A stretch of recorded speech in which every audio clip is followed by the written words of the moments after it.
Hello,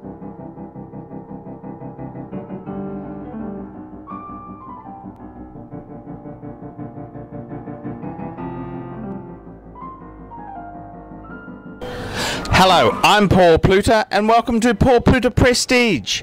Today I'd like to talk about the Rolex OysterQuartz, and this here is a very special model here. This is the 17000, which is basically the steel version, and the 17000, I believe it was made up until about early 2000s, even 2001.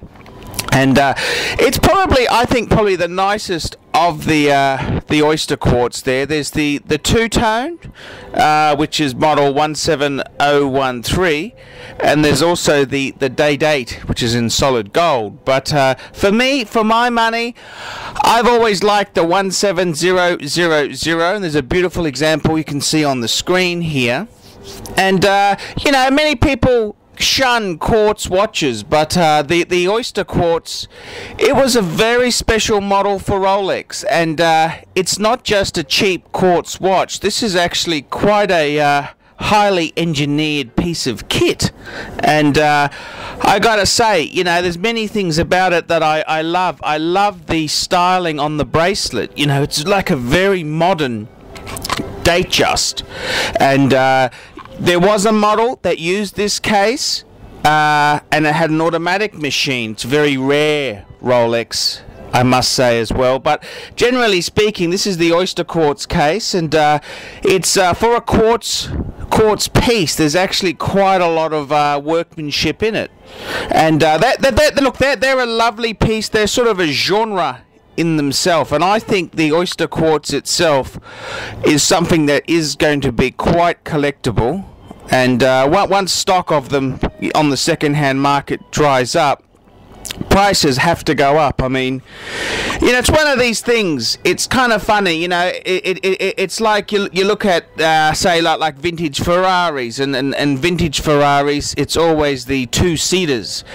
The 2+2s were always, you know, heavily shunned upon, and then suddenly, once the two-seater stock goes ridiculous, the 2+2 stock becomes, you know, becomes more appealing. And I think the same thing with the OysterQuartzes. The OysterQuartz itself, once their stock dries up, it'll become, you know, a self-fulfilling prophecy. And I love them. I love the style of it. It's very 70s. You know, I really do love 70s chic.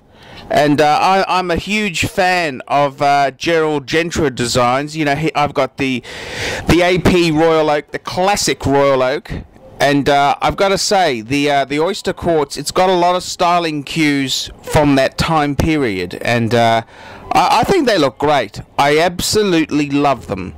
And the only negative thing is, I've spoken to a few dealers in putting this video together, and they can be a bastard if something goes wrong with the quartz movement. And the problem is, you're really left to taking it into Rolex for a full service. So it's not something an independent watch repairer can really fix, because if you need a new circuit, well, you know, you just can't make one. It's not like a cog or a part.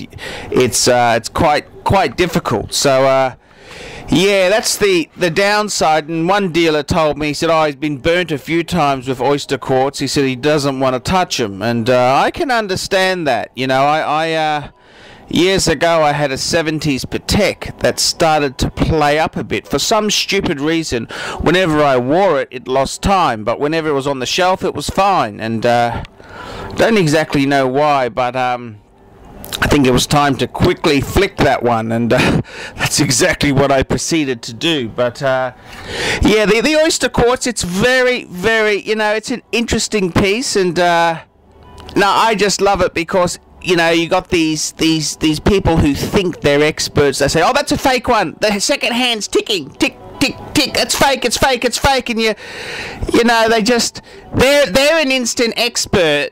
And you know, even though you're a watch dealer for 20 years, they know more. You know, this is just novices. They know more. And oh, it's fake. It's fake. It's got the ticking second hand. And I mean, to simply have a piece that is real and has the ticking second hand, I suppose there's also the true beat as well. But it's just worth it as a gag. And okay, let's have a look at the scoring for the Oyster. Okay, for the brand itself, this is for the 17000. I'm going to give it a 7 for Rolex. For the importance of this model, I'm going to give it an 8 because it was a very important part of Rolex's history. For the movement itself, I'm going to give it an 8 because this is a lot of Rolex put a lot of work into that movement. The workmanship and finish, I'm going to give it an 8. And finally, the Paul Pluta Prestige rating, I'm going to give it a 7. So we tally it all up, we've got a score of 38 points.